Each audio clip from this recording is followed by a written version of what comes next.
मैं एक चंद्रशेखर आजाद पर कविता सुनाना चाहता हूं।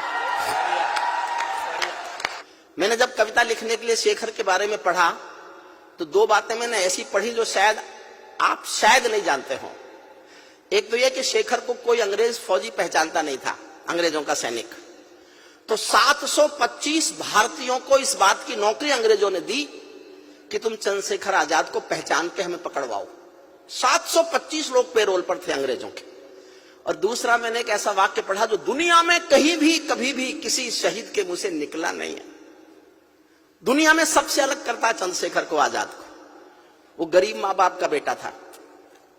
भाभुआ एक जगह है झाबुआ जिले में, वहां उनके माता पिता रहते थे। इकलौता बेटा था और कोई भाई बहन नहीं था। घर गरीब था। वो खजाने लूटते थे आजादी की लड़ाई के लिए। वो पैसा चंद्रशेखर आजाद के पास रहता था। उस संदूक की चाबी चंद्रशेखर आजाद पर रहती थी। एक दिन रात के अंधेरे में गांव के कुछ लोग आए और आकर उन्होंने खबर दी कि चंद्रशेखर, तुम जानते हो तुम्हारे माँ बाप की हालत क्या है।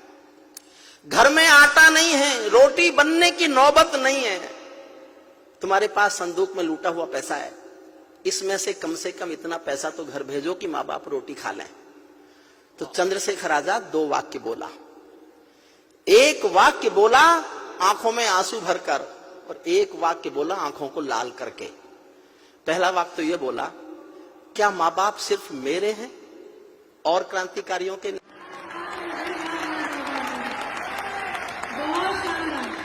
और अगले ही पल आंखें लाल करके कहा कि संदूक में से तो एक पैसा नहीं दूंगा, लेकिन तुम गांव वालों मेरे माँ बाप को रोटी नहीं खिला सको तो मुझे आके खबर कर देना। किसी दिन गांव आऊंगा और अपने इसी पिस्तौल की 2 गोली माँ बाप के सीने में उतार के चला आऊंगा। उसको राजनीति आतंकवादी बताएगी और देश सहेगा। आदरणीय मायावती जी जब सबसे पहली बार भाजपा के समर्थन से मुख्यमंत्री बनी थी तो उन्होंने इटावा में प्रेस के सामने एक बयान दिया था। कुछ चंद्रशेखर आजाद के नाम का किसी विद्यालय का नामकरण बदला जा रहा था, तो किसी पत्रकार ने हिम्मत करके उनसे कह दिया कि देवी क्या कर रही हो, यह महाविद्यालय चंद्रशेखर आजाद के नाम पर है। तो उन्होंने गुस्से में कहा, कौन चंद्रशेखर आजाद, वो आतंकवादी। सरेआम उन्होंने पहली बार भाजपा के समर्थन से मुख्यमंत्री बनने के बाद चंद्रशेखर आजाद को आतंकवादी कहा। भानु प्रताप शुक्ल ने जनसत्ता में लेख लिखा, पूरा पेज का एक लेख था। मैंने हरिद्वार में वो अखबार पढ़ा। मैं पढ़ता रहा, रोता रहा कि ये भाजपा के समर्थन का कोई मुख्यमंत्री चंद्रशेखर आजाद को आतंकवादी कह कैसे सकता है। फिर मैंने अपना मन समझाया कि कोई बात नहीं, कल इनको धमकाया जाएगा, माफी मंगवाई जाएगी और ठीक हो जाएगा। एक हफ्ता गुजर गया, कुछ भी नहीं हुआ। ना किसी ने माफी मांगी, ना कोई शोर मचा, ना कोई आफत आई। मेरे से रहा नहीं गया। मैं उन दिनों अटल जी अडवाणी जी का बहुत प्रिय था। मैं उनके पास गया, जाकर रोया कि ये कि आपके समर्थन का मुख्यमंत्री चंद्रशेखर आजाद को आतंकवादी कह रहा है। तो अडवाणी जी तो बोले ही नहीं। मैं फिर अटल जी के पास जाकर बैठ गया। मैं बोलता रहा तो बहुत देर तक तो बोले ही नहीं। बहुत देर बाद कहा, तू चाहता है हम सरकार गिरा दें? मैंने कहा नहीं, मैं नहीं चाहता, आप तो अपनी पार्टी को गिराओ। मैं दोनों से कह के आया कि आपका चुप रहना आपकी मजबूरी हो सकती है। मैं जनता का छोटा सा कवि हूं, मेरी कोई मजबूरी नहीं है। मैं एक कविता लेकर जनता के सामने जा रहा हूं। और सर जी उस घटना के बाद पहली बार लौटे हो।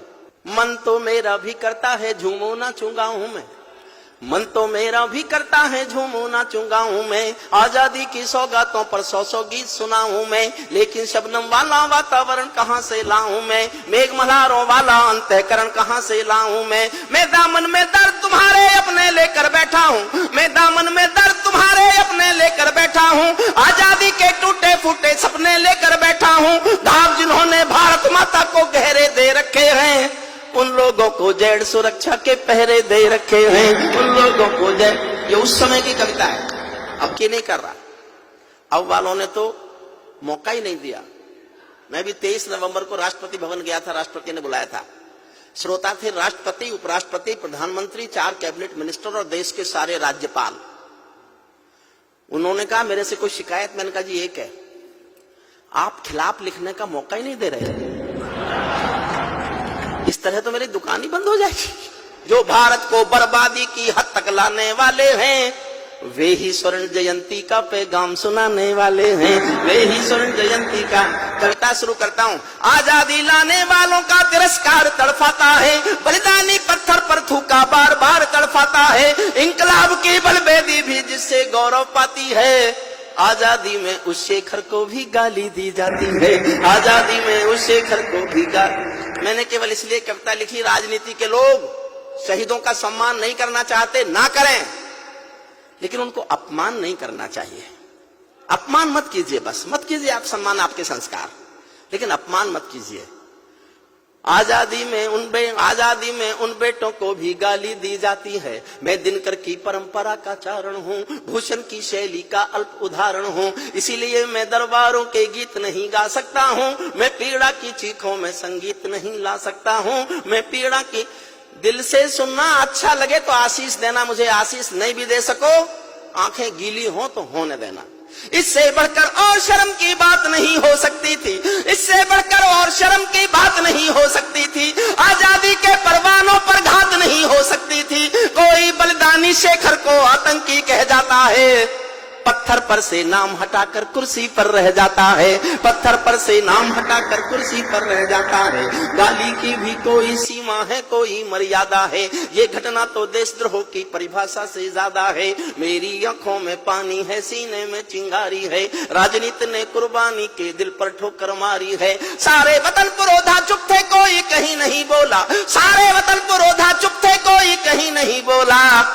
लेकिन कोई ये ना समझे कोई खून नहीं खौला, लेकिन कोई ये ना समझे को। यही कविता का सौंदर्य है। कहीं ऊपर स्वर्ग में शहीदों की आत्मा सुन रही होगी। जब चंद्रशेखर आजाद को आतंकवादी बताया जा रहा होगा, शहीदों की आत्मा ने सुना होगा, उन पर क्या गुजरी होगी, इस सौंदर्य बोध को मेरे साथ जीना, इसीलिए मैं कविता सुनाना चाहता था। लेकिन कोई ये ना समझे कोई खून नहीं खोला, सुनकर बलिदानी बेटों का धीरज डोल गया होगा, सुनकर बलिदानी बेटों का धीरज डोल गया होगा। मंगल पांडे फिर शोणित की भाषा बोल गया होगा, मंगल पांडे फिर शोणित की भाषा बोल गया होगा। सुनकर हिंद महासागर की लहरें तड़प गई होंगी, शायद बिस्मिल की गजलों की बहरें तड़प गई होंगी। नील गगन में कोई पुच्छल तारा टूट गया होगा, नील गगन में कोई पुच्छल तारा टूट गया होगा। अशफाकुल्लाह की आंखों में लावा फूट गया होगा, अशफाकुल्लाह की आंखों में लावा फूट गया होगा, अशफाकुल्लाह की आंखों में लावा फूट गया होगा। भारत भू पर मरने वाला टोला भी रोया होगा, आजादी का रंग बसंती चोला भी रोया होगा। चुपके चुपके रोया होगा संगम तीरथ का पानी, आंसू आंसू रोई होगी धरती की चूनर धानी। सुनना साहब, आपके दिल तक पहुंचे तो ही समर्थन करना। चुपके चुपके रोया होगा संगम तीरथ का पानी, आंसू आंसू रोई होगी धरती की चूनर धानी। एक समंदर रोई होगी भगत सिंह की कुर्बानी। क्या ये ही सुनने की खातिर फांसी झूले सेनानी, क्या ये ही सुनने की खातिर फांसी, क्या ये ही सुनने की खातिर फांसी झूले। चुपके चुपके रोया होगा संगम तीरथ का पानी, एक समंदर रोई होगी भगत सिंह की कुर्बानी। क्या ये ही सुनने की खातिर फांसी झूले सेनानी। जहां मरे आजाद पार्क के पत्ते खड़क गए होंगे, जहां मरे आजाद पार्क के। समर्थन करो तो इतना करना कि मुझे लगे मेरी बात समझ गए, और ना समझ पाओ तो कोई बात नहीं, चुप रह सकते हो। जहां मरे आजाद पार्क के पत्ते खड़क गए होंगे, कहीं स्वर्ग में शेखर जी के बाजू फड़क गए होंगे। शायद पल दो पल को उनकी निदिया भाग गई होगी, फिर पिस्तौल उठा लेने की इच्छा जाग गई होगी, फिर पिस्तौल उठा। सल्यूट आपको, सल्यूट। फिर पिस्तौल उठा लेने की इच्छा जाग गई होगी। शेखर महायज्ञ का नायक गौरव भारत भूखा, शेखर महायज्ञ का नायक गौरव भारत भूखा है, जिसका भारत की जनता से रिश्ता आज लहू का है, जिसके जीवन के दर्शन ने हिम्मत को परिभाषा दी, जिसके पिस्टल की गोली ने इंकलाब को भाषा दी, जिसने धरा गुलामी वाली क्रांति निकेतन कर डाली, आजादी के हवन कुंड में अग्नि चेतन कर डाली, जिसके कारण त्याग अलौकिक माता के आंगन में था, इकलौता बेटा होकर भी आजादी के रन में था, जिसको खूनी मेहंदी से भी देह रचाना आता था। आजादी का योद्धा केवल चले चबे ना खाता था, अब तो नेता पर्वत सड़कें शहरों को खा जाते हैं और पुलों के शिलान्यास में नहरों को खा जाते हैं। अब तो नेता पर्वत सड़कें शहरों को खा जाते हैं। जिसके कारण गोरों, जिसके आजादी के कारण जो गोरों से कभी लड़ी थी है जी, शेखर की पिस्तौल किसी तीरथ से बहुत बड़ी है जी, शेखर की पिस्तौल किसी तीरथ से। और माफ करे सदन, मैं आप जानता हूं आज देश का है, भारत माता, जो भारत माता की जय के नारे गाने वाले हैं, जो भारत माता की, गुस्से में लिखा मैंने क्योंकि समर्थन से थी वो मुख्यमंत्री, जो भारत माता की जय के नारे गाने वाले हैं, राष्ट्रवादी की गरिमा गौरव ज्ञान सिखाने वाले हैं, जो छोटी छोटी बातों पर संसद में अड़ जाते हैं, श्री राम मंदिर मुद्दे पर सड़कों पर लड़ जाते हैं, 60 दिनों तक स्वर्ण जयंती रथ लेकर जो घूमे थे, आजादी की यादों के पत्थर पूजे थे, चूमे थे, इस घटना पर चुप बैठे थे, सबके मुंह पर ताले थे, तब गठबंधन क्यों नहीं तोड़ा, जो तुम हिम्मत वाले थे, तब गठबंधन क्यों नहीं तोड़ा। इस घटना पर चुप बैठे थे, सबके मुंह पर ताले थे, तब गठबंधन क्यों नहीं तोड़ा। और साहब तालियां बजाओ तो मैं देखना चाहता हूं, इटावा की याद लेके जाना चाहता हूं, 2 पंक्ति पढ़ रहा हूं, मैं कहने का हौसला करूंगा, आप केवल समर्थन का हौसला कर लेना।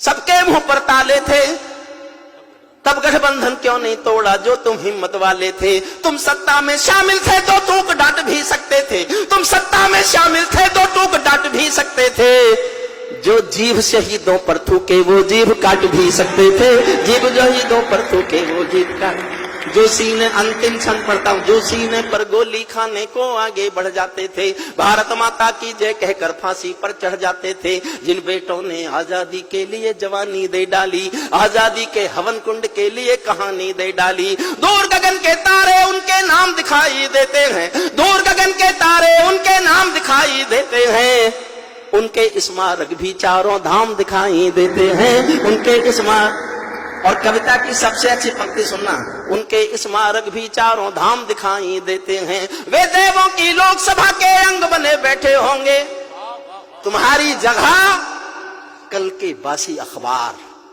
और उन शहीदों की जगह मैं बता रहा हूं, वे देवों की लोकसभा के अंग बने बैठे होंगे, वे सतरंगी इंद्रधनुष के रंग बने बैठे होंगे, उन बेटों की याद भुलाने की नादानी करते हो, इंद्रधनुष के रंग चुराने की नादानी करते हो, इंद्रधनुष के रंग चुराने की नादानी करते हो, जिनके कारण ये भारत आजाद दिखाई देता है, अमर तिरंगा उन बेटों की याद दिखाई देता है, उनका नाम जुबां पर लो तो पलकों को झपका लेना, उनकी यादों के पत्थर पर 2 आंसू टपका देना, जो धरती में मस्तक बोकर चले गए, दाग गुलामी वाला धोकर चले गए, मैं उनकी पूजा की खातिर जीवन भर गा सकता हूँ, मैं सूरज का तम के गीत नहीं गा सकता हूँ, मैं पीड़ा की चीखों में संगीत नहीं ला सकता हूँ, मैं पीड़ा की